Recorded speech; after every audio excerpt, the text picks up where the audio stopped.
Howdy, howdy. More Bedbound.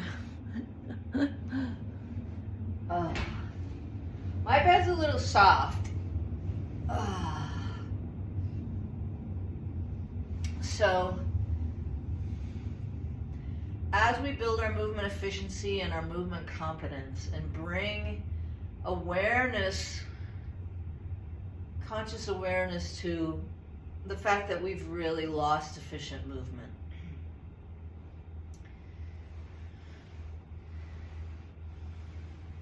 Breath.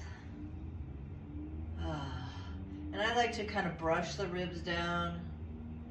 And as I get more and more connected, consciously connected to foundations of efficient movement,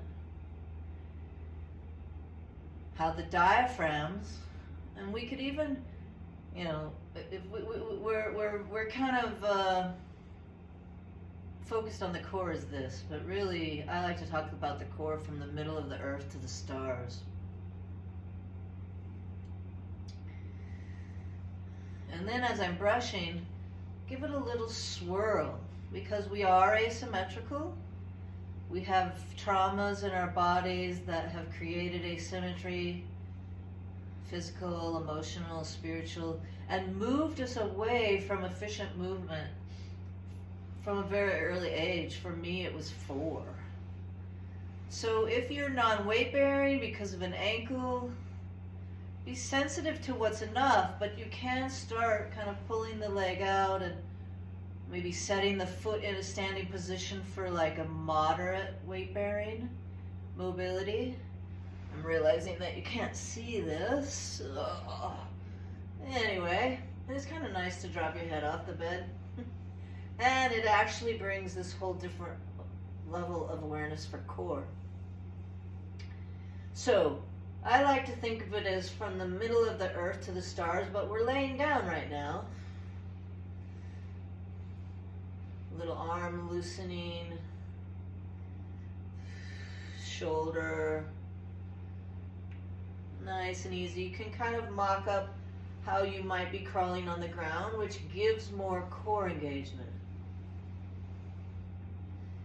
And then if you feel up to it, you could put your hands on your face and bring your chin down and back and kind of up towards your ears. Actually, as I'm doing this, if I put my hands but interlace my fingers, turn my head to the right from my right hand, turn my head to the left from my left hand, and my thumb is kind of sitting, there's a ridge on the back of your head. My thumb is kind of sitting there, so I can actually pull some traction and feel my whole body. Or if I can't feel it, imagine my whole body aligning.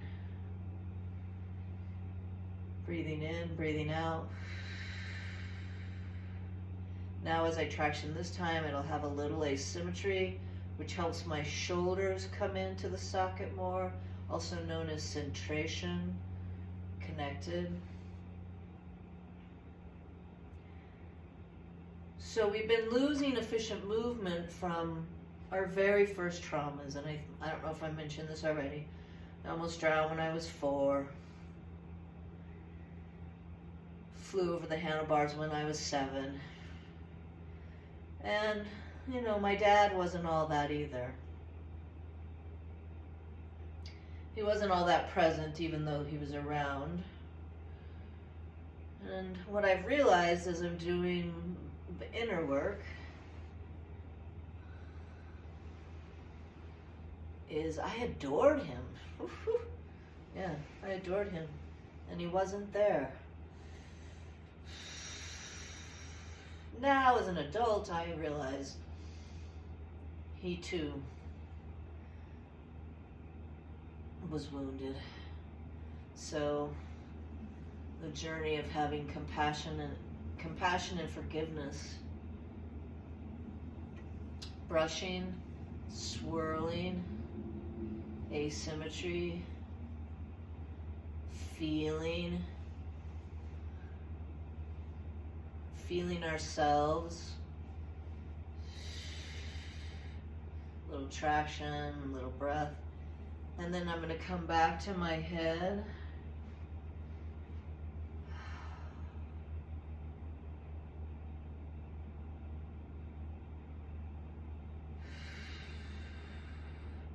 And something just arose emotionally there for me, so I'm just checking in.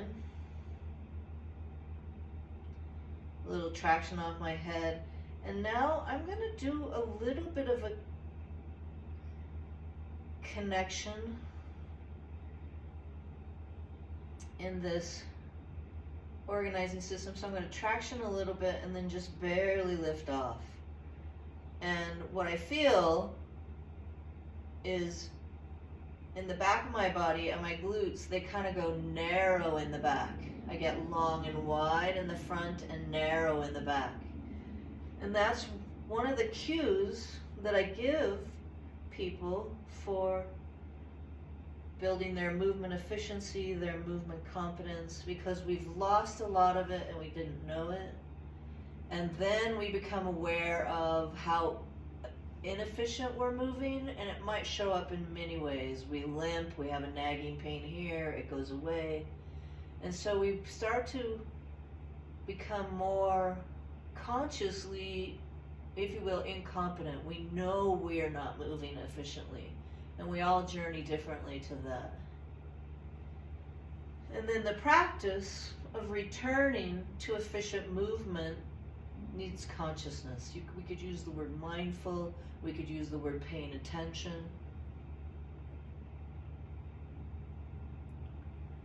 So just barely, gently bringing my elbows together, barely lifting my head off. And my glutes in the back kind of pull into external rotation. That's the narrow, long and wide in the front, strong and narrow in the back. And returning to these foundations over and over and over.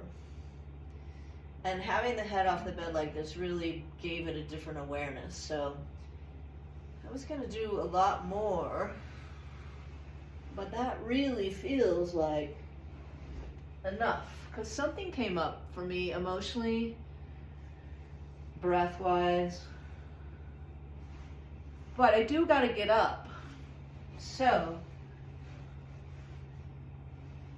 rolling, maybe I stay in a fetal position and breathe.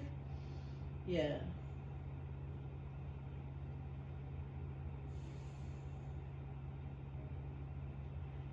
And then once my nervous system says, okay, we can go to the next place, I'm gonna kind of connect to my breath, maybe slightly pushing and holding my breath to come to my elbow, to come to my hand.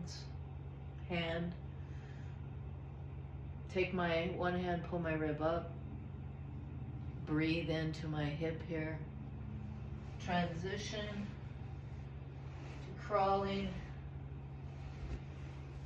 This can become an exercise later, hip hinge, but we got to get off the bed, right? How are we getting off the bed to go to the bathroom? How are we getting off the bed to get on the knee bike?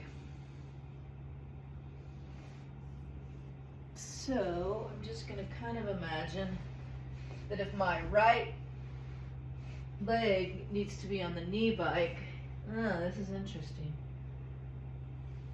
I'm not quite sure yet. But I can weight bear on my left foot, and I can keep my hands down. And if the knee bike was here, then I can work with putting so the knee bike, so the knee bike is in between my legs. My left leg comes down, my right leg comes up and over to the pad, and my hands come on top of the wheel, and then I push myself back. Next time I'll have the knee bike in a better picture. Learning, we're all learning together. Okay.